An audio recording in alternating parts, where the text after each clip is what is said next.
다니엘서를 보면 다니엘의 사람됨에 대해서 많은 언급들이 있어요. 이런 사람이다, 저런 사람이다, 이런 일을 한 사람이다, 저런 일을 한 사람이다.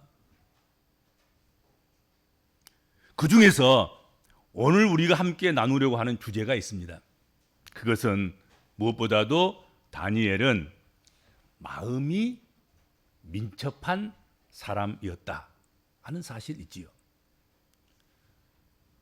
오늘 본문에 다니엘의 사람됨을 설명하는 가운데 왕이 벨드사살이라 이름하는 이 다니엘은 마음이 민첩하고 그렇게 소개하고 있습니다.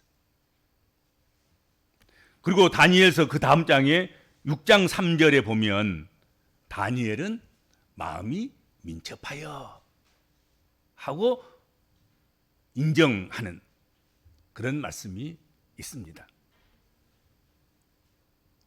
다니엘은 바벨론의 느부갓네살 왕과 그의 아들 벨사살 왕 그리고 다리오 왕 그렇게 여러 왕들을 섬기면서도 변함없이 존중과 기중의 여김을 받았던 그런 인물입니다. 나라가 바뀌고 왕권이 바뀌고 왕들이 바뀌어도 다니엘은 여전하게 인정을 받았고 그리고 역할을 했고 그리고 기중이 존중이 여김을 받았다 하는 것이죠.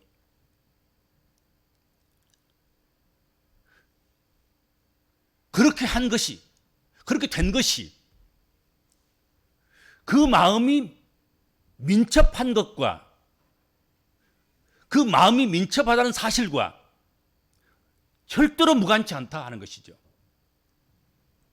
그가 마음이 민첩하지 않고서 과연 그런 대우를, 그런 역할을, 그런 사명을 받았을 수 있었을까?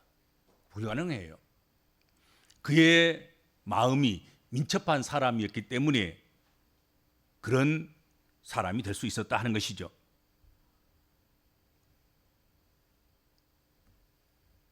어떤 사람에 대해서 행동이 민첩하다는 말은 우리가 많이 들었고 사용하기도 합니다. 손과 발이 민첩하다든지 행동이 남달리 민첩하다고 그렇게 이야기를 하기도 하고 그렇게 그 사람의 특징을 이야기하기도 합니다.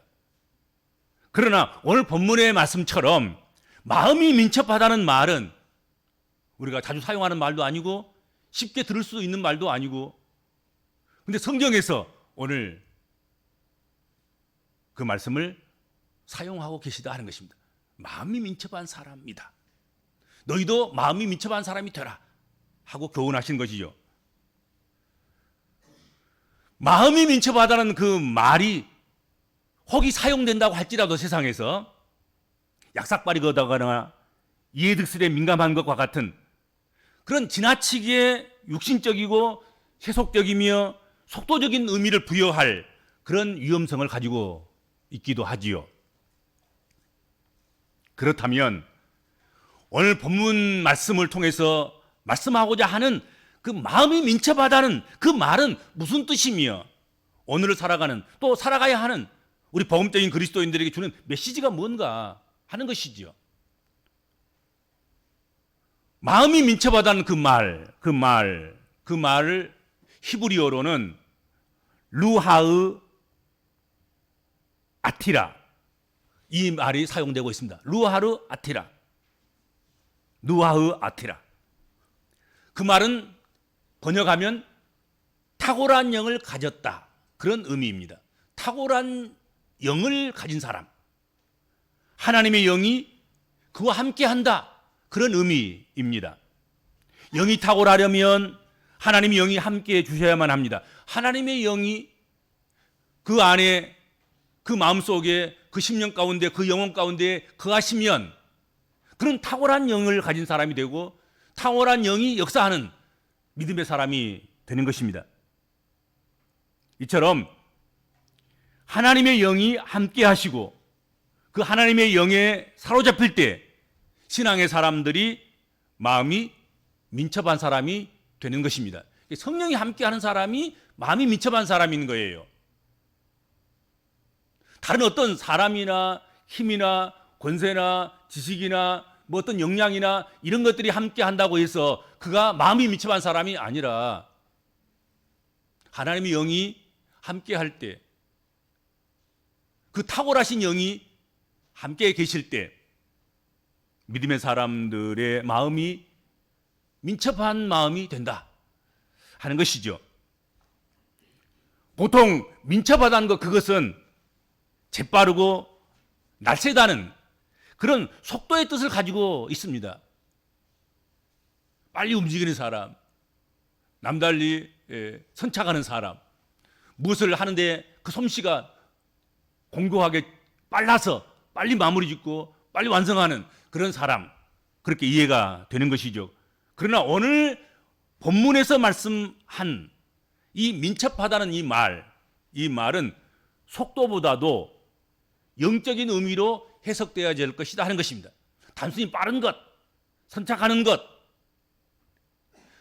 남들보다 시간을 빨리 단축해서 완성해내는 그런 능력, 그런 것이라기보다도 영적 상태를 의미하게 된다 하는 것이죠. 성령에 붙들린 상태, 성령에 민감한 그런 상태. 성령에 붙들리면 하나님의 뜻에 민첩하게 되어 있습니다. 성령에 민감하면 말씀에 민첩하고 기도에 민첩하고 찬송에 민첩할 것입니다. 그렇죠? 당연한 것 아니겠습니까? 우리 복음적인 그리스도인들에게는 눈에 보이는 그런 육신에 민첩한 것, 그것이 중요한 것이 아니라 더 중요한 것은 눈에 보이지는 않지만 우리 영이 민첩하는 것, 우리 마음이 민첩하는 것, 우리 속사람이 민첩하는 것, 우리 영혼이 민첩하는 것, 그것이 중요한 일이다 하는 것이죠. 영이 잘 돼야 육도 잘 되고, 영이 잘 돼야 관계 형성도 잘 되고, 영이 잘 돼야 생업도 잘 되고, 영이 잘 되면 다 잘 되는 그런 역사가 일어나게 된다 하는 것입니다. 그래서 우리가 잘 아는 요한 3서 1장 2절에 사랑하는 자여 내 영혼이 잘됨 같이 네가 범사에 잘되고 강건하기를 내가 간구하노라 하신 말씀이 진정한 의미가 있는 말씀인 거지요. 살아계신 생명의 말씀인 것이죠. 약속의 말씀인 것이죠. 틀림없는 말씀인 거지요. 영혼의 민첩함의 기본 중에 기본인 것입니다. 다른 어떤 것이 막 약삭 빠르고 재빠르고 날쌘돌이 같이 그렇게 하는 것, 그 모든 것들, 그것이 어떤 것이 그렇게 민첩하다 하더라도 우리가 마음이 민첩하지 못하면 쓸데없는 거란 말이죠. 괜한 소수고 한 거예요.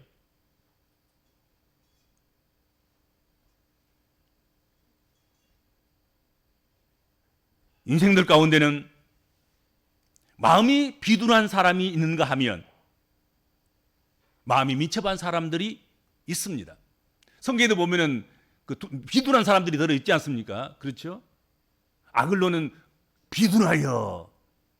그래서 예후에 의해서 제거당하는 그런 비운을 겪지요. 제사장 중에도 비둔한 사람이 있어서 그가 비둔하여 의자에 앉았다가 꼬꾸라져서 결국은 죽음을 맞이하는 그런 비참한 제사장도 있었습니다. 성경에 많은 비둔한 사람들, 마음이 비둔한 사람들이 범죄했습니다. 구원에 대해서, 의에 대해서, 죄에 대해서, 심판에 대해서 마음이 비둔하니까 그때 반응하지 못하는 거지요. 회개할 때 회개하지 못하고, 선을 행해야 할 때 귀를 놓치고, 심판에 대해서 우둔하고, 그리고 불말론적인 그런 것들을 갖지 못해서 느슨하게 생각해서 먼 후옛날이나 있으려니 생각하고 그러다 보는데 그냥 갑자기 그냥 와서 결국은 심판을 호기로 받지 못하고 심판이 재앙이 되는 그런 안타까운 일들도 성경에 많이 기록되고 있다 하는 것이죠. 그리고 처음은 그렇지 않을지라도 살다 보면 늙어가고 병들어가면서 신앙도 이제는 뭐 관습이 되고 습관이 되고 뭐 그렇게 돼서 민첩성이 떨어지고 비둔한 사람이 되기도 해요. 그렇죠? 이게 세월이 흐르다 보면 이게 그러는 거예요. 결혼 생활도 그렇고 직장 생활도 그렇고 뭐 연구하는 것도 그렇고 우리가 맡아서 할 수고의 사명들도 그렇고 인생도 그렇고 처음에는 그걸 안 했는데 처음에는 막 바짝 긴장돼가지고 쫄깃쫄깃하게 아주 민첩하게 그렇게 생각하고 그렇게 여기면서 그렇게 감당하며 살았는데 세월이 지나가다 보니까 다 낡아지고 늘어나고 느슨해지고 굼뜨고 둔하여지고 녹이 쓴 칼날처럼 되고 많은 경우가 없지 않아 있다 하는 것입니다. 믿음의 사람들이, 신앙의 사람들이, 예수를 믿는 믿음의 권속들이 마음의 민첩함을 잃어버리고 그 마음이 비둔해질 때, 굼뜰 때 나타나는 그 현상, 신앙생활에 평안이 없는 거지요. 기쁨이 없는 거지요. 말씀의 밥맛이 뚝 떨어져서 말씀을 들으면 송이꿀보다 더 달고 그냥 덤석덤석 받아 먹어야 되는데 까칠까칠해서 그냥 목에 넘어가지 않는 거예요, 말씀이. 그러면 우리 마음이 사실은 민첩하지 않기 때문에 그런 거예요. 그렇죠? 신앙이 병든 거죠, 사실은.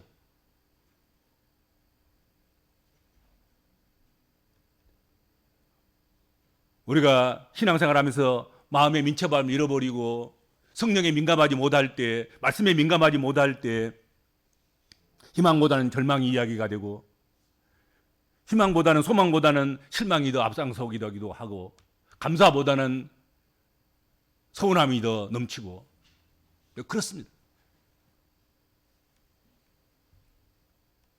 그러므로 마음의 민첩함을 잃는 것은 우리의 신앙이 병들어가고 있다는 그것을 의미하고 있다 하는 것이죠. 그러니까 신앙의 병든과 마음의 민첩함 이게 연결되어 있어요. 신앙이 병들면 마음이 민첩함이 사실 없는 거예요. 둔하여진 거예요. 잃어버리게 되는 거예요. 상실한 거예요.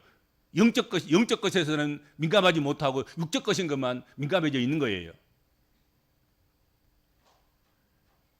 그러므로 신앙이 병들었을 때 일어나는 이 모든 현상들은 곧 우리가 마음이 민첩한 사람이 되면 다 사라질 것인 거예요. 성령 충만하고 성령의 능력이 되면 성령이 기름 부어 주시고 성령이 역사하시면 신앙에 병든 것들은 다 치유가 되게 돼 있어요. 자연스럽게. 그렇잖아요. 없는 기쁨도 우리가 마음이 민첩해지고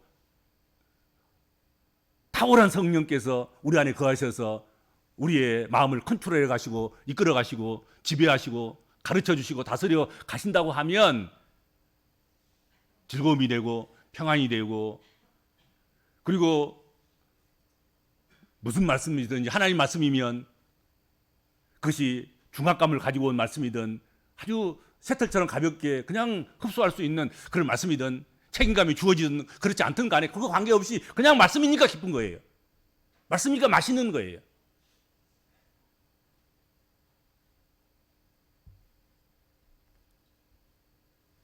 다니엘은 하나님의 영이 함께하는 마음이 민첩한 사람, 하나님이 함께했기 때문에 그 마음이 아주 민첩했습니다.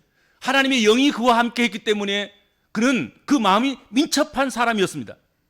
또 그렇게 민첩한 마음을 가지고 있었기 때문에 여러 어려움 속에서도 하나님 앞에서 신실하게 행동할 수 있었고 어떤 책망이나 어떤 흠잡을 데도 없는 그런 자신의 삶을 살아낼 수가 있었다 하는 것이죠. 그가 어떻게 인생으로서 그렇게 흠잡을 데 없고 책망할 것이 없는 삶을 살 수 있었겠습니까? 그가 마음이 민첩해서 탁월한 성령의 이끌림을 받아서 그 지배 아래 놓여 있기 때문에 그가 그런 삶을 살 수 있었던 것 뿐인 거지요.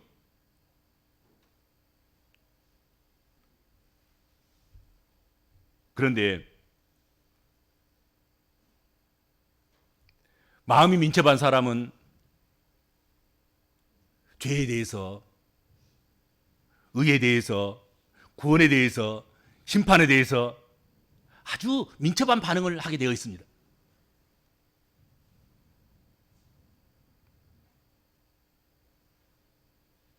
죄에 대해서 깜짝 놀라고, 의에 대해서 환호성을 지르고 갈망하고, 심판에 대해서 유보시켜서 저 멀리 있는 것이 아니라 눈앞에 있는 자기 삶을 컨트롤할 수밖에 없는 순간순간의 문제인 줄로 알고, 심판이 재앙이 아니라 심판이 하나님의 축복이 되도록 그렇게 살아가는 그런 삶을 아주 민감하게 살아갈 수 있는 거예요.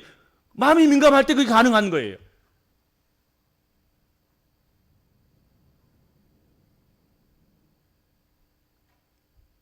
다니엘이 마음이 민첩하다는 말을 들을 때의 나이가 젊었을 때 나이가 아니었다는 것 아시죠?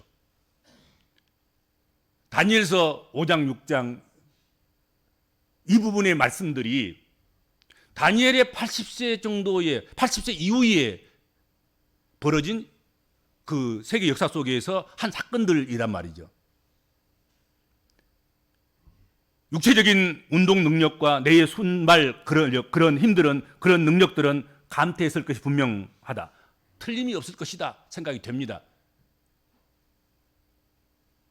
그러나 그의 영적인 능력과 그 순발력은 나이가 들수록 감퇴하지 않았고 순발력이 민첩했다 하는 것이죠.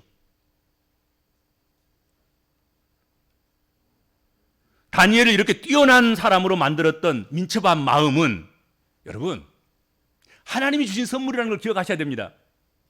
하나님은 하나님을 경외하는 그에게 민첩한 마음과 명석한 판단력을 선물로 주셨습니다. 그렇죠. 하나님을 경외할 때 하나님이 마음의 민첩함을 주셔요. 마음의 민첩함이 있을 때 결과론적인 다니엘이 살아왔던 그 삶의 결과물들을, 또 그런 열매들을 하나님이 또 열매 맺도록 하신다 하는 것입니다.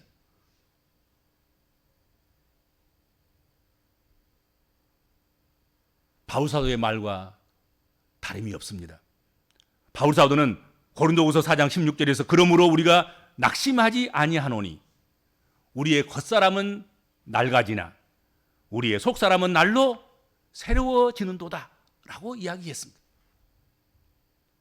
겉사람의 낡아짐, 그것은 부정할 수 없어요. 부인할 수 없어요. 그 누구라도 항거할 수 없어요. 그건 자연의 섭리고 자연의 이치고 당연지사 밟아가야 할 과정인 거지요.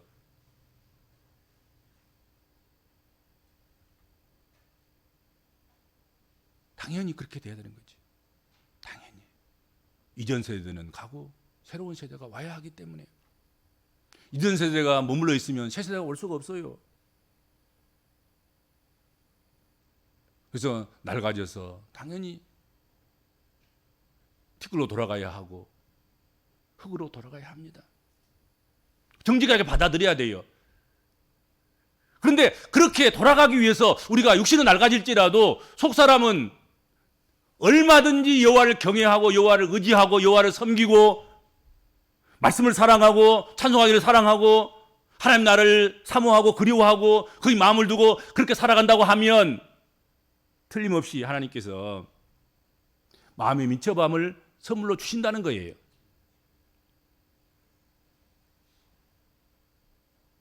어린아이 살깔 같은 그런 부드러운 마음, 그런 정직한 마음, 그런 순수한 마음, 그 민첩한 마음을 우리 하나님 우리에게 주신다 하는 것입니다.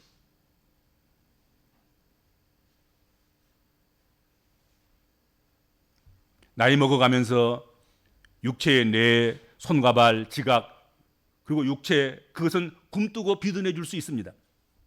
그러나 마음이 민첩함을 잃고 비둔해 주지 않도록 우리가 기도해야 되겠고 힘써야 되겠다 하는 것이죠. 성령이 충만한 사람, 은혜 받은 사람은 주의 일을 위하여서 마음이 민첩해집니다. 바울 사도는 자신의 사역을 묘사할 때 나의 다름질, 나의 다름질이라는 표현을 썼습니다. 세월이 흘러갈수록 마음의 다름질에 속력을 더하는 사도 바울의 마음을 우리가 읽을 수가 있다 하는 것입니다. 육신은 뭐 자꾸 늙어지고 병들어가지만 죽을 날이 가까워져 가지만 하나님의 일을 마치려고 하면은 하나님의 일을 마무리 지으려고 하는 그 마음에는 속도가 붙어서 마음이 민첩해지는 거예요. 빨리빨리 이거 얼른 빨리 해야 되겠구나. 약속을 지켜야지. 소원을 갚아야지. 하나님의 뜻대로 행해야지. 그랬다는 거예요.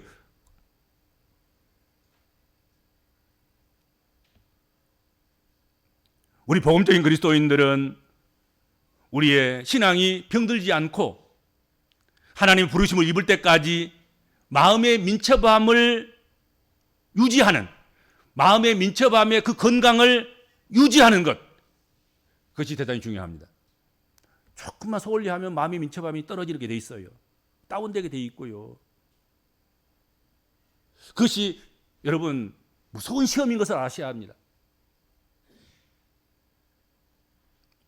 마음이 민첩했던 다니엘은 가장 요동치고 살벌한 시대에도, 다니엘 때가 어떤 때입니까?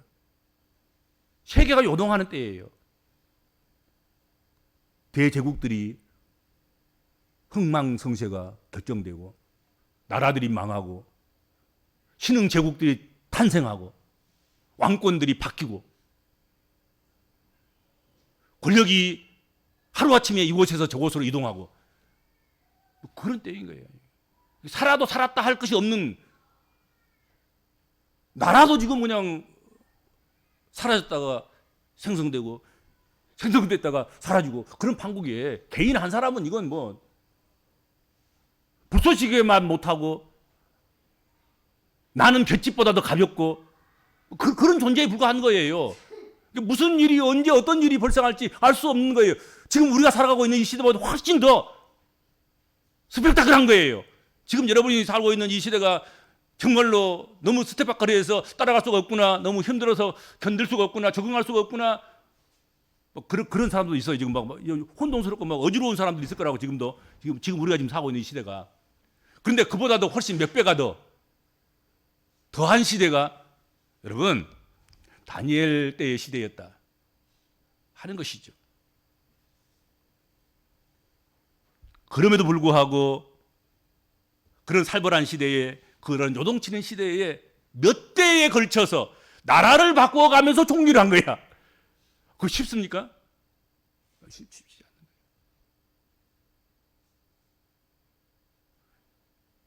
대부분 보면은 새 사람이 들어오면 옛 사람 다 쳐버리잖아요. 나라가 바뀌면 옛 사람들은 다 제거시켜 버린 거예요. 그런데 다니엘은 여기서도 총리하고 저기서도 총리하고 이 시대도 총리하고 저 시대도 총리하고 그러는 거예요.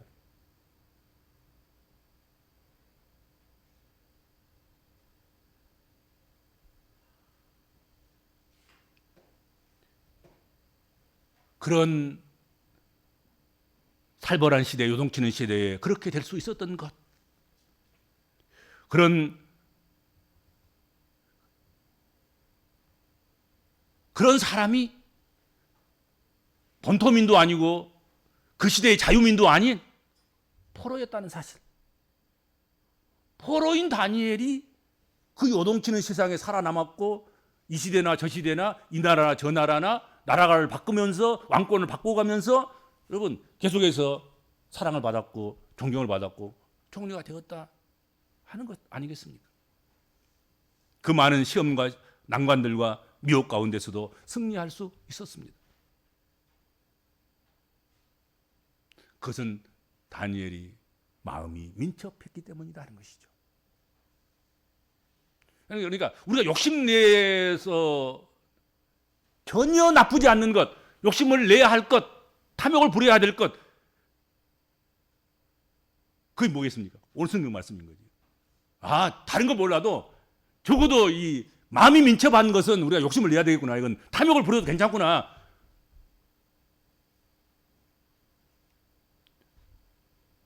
마음이 민첩한 다니엘이었기 때문에 그가 가는 곳곳마다 하나님의 위대함을 증거할 수 있었습니다. 다니엘서가 왜 하나님 말씀으로 들어와 있는 것입니까? 다니엘을 자랑하고자 한 것이 아닙니다. 다니엘의 그 마음이 민첩한 걸 통해서 누가 증거되는 것입니까? 여호와 하나님께 증거되는 것입니다. 다니엘이 믿는 하나님을 경외할지어다. 다니엘이 믿는 하나님을 찬송할지어다. 다니엘이 믿는 사람을 우습게 여기거나 가볍게 여기거나 함부로 하지 말라. 그런 멸망을 당할 것이다. 누가 이야기한 것입니까? 다니엘이 아니에요. 유다를 멸망시킨 바벨론의 왕이, 메대의 왕이, 바사의 왕이, 그들이 그렇게 이야기한 거다. 다니엘의 하나님은 참된 하나님이다.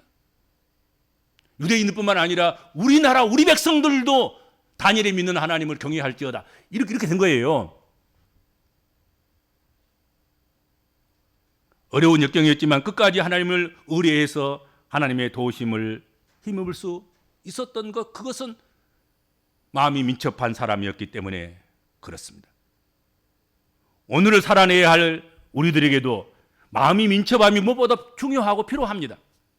민첩한 마음을 구하고 민첩한 마음이 충만하시기를 축복합니다.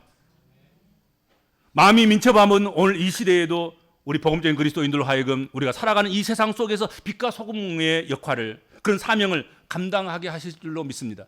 마음이 민첩하면 이때도 혼란스러울 때 오히려 더 빛나는 거잖아요. 캄캄할 때 오히려 빛은 더 빛을 발하게 되고, 빛의 의미는 더 깊어지고 더 강렬하게 되고 더 뚜렷하게 되는 것 아니겠습니까?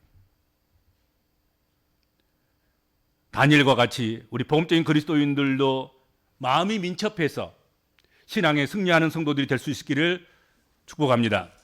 주님 감사합니다. 지금 우리는 요동치는 세상 속에서 복합적이고 다양하고 여러 변수들이 많은 세상 속에서 신앙을 지켜가면서 믿음의 사람으로 살아가고 있습니다. 이때야말로 다니엘이 가졌던 그 민첩한 마음이 민첩함, 그것이 우리에게 필요합니다.